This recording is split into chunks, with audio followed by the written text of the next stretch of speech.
brave.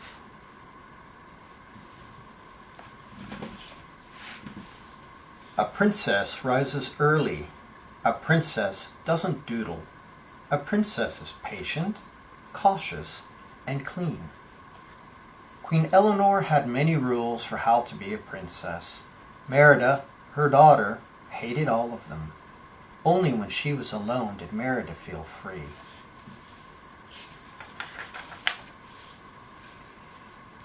Since Merida would be queen one day and she was old enough to marry, Queen Elinor felt it was time to find her a husband.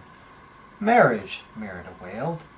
Queen Elinor and King Fergus invited the oldest sons of the three lords to compete in the royal games. The winner would marry Merida.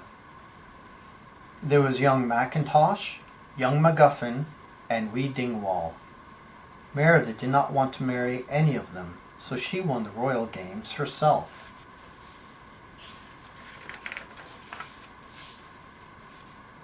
Queen Elinor was furious.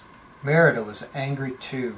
She was tired of always having to do what her mother wanted. Merida lost her temper.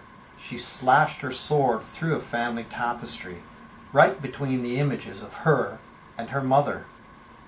Then Merida jumped onto her horse and rode away from the castle. When she came upon a ring of stones, she saw a flickering blue light. More lights joined it. The will-o'-the-wisps were forming a trail leading her into the woods.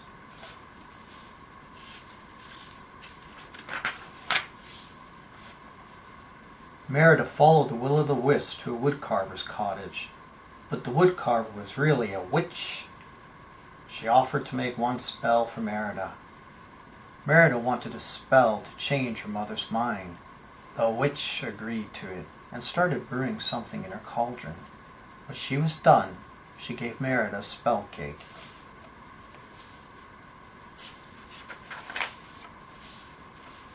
Back at the castle, Merida brought the cake to Queen Elinor. She hoped it would make her mother change her mind about the marriage. Instead, it changed Queen Elinor into a bear. Oh no, what had Merida done? Years earlier, a giant bear named Mor'du had bitten off one of the king's legs. Now Fergus heard a bear. He sensed a bear.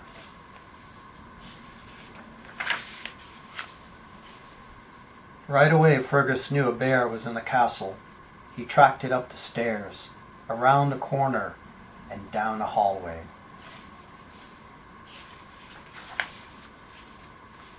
Merida's mother was a bear. Her father was hunting her mother. Merida needed help. Merida's little brothers led Fergus on a wild goose chase. The queen got away. To think her brothers, Merida said they could have any treat in the kitchen. Uh-oh. Merida rushed back to the witch's cottage. The witch was gone. But she had left a clue. Fate be changed. Look inside. Mend the bond torn by pride. What did it mean? In the woods, Merida and her mother learned to work together. For the first time, they enjoyed each other. At last, Merida understood the witch's clue. "It's the tapestry," she cried. "Mend the bond, torn by pride." Must mean fixing the tapestry would make her mother human again. At the castle, Fergus spotted Elinor. He thought she was a wild bear. "Mum, run!" shouted Merida. Fergus and the other men chased Elinor. Merida chased the men. Her brothers helped. They were bears now too. They'd eaten the spell cake. Merida had to fix a tapestry, fast. The hunting party closed in on the bear and tied her to the ground. Fergus raised his sword. But Merida stepped in and blocked his blow. She had saved her mother just in time.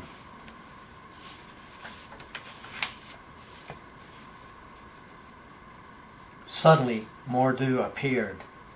When he turned toward Merida, her mother broke free from her ropes. She fought Mor'du and won. The evil bear was crushed by a giant stone. Even though the tapestry was fixed, Elinor was still a bear. Merida threw her arms around her mother. "I want you back, Mom," she said. "I love you." At those words, her mother changed back into the queen.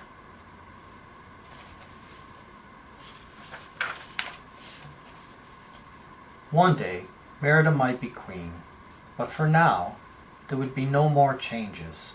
Elinor and Merida had learned to love each other just the way they were.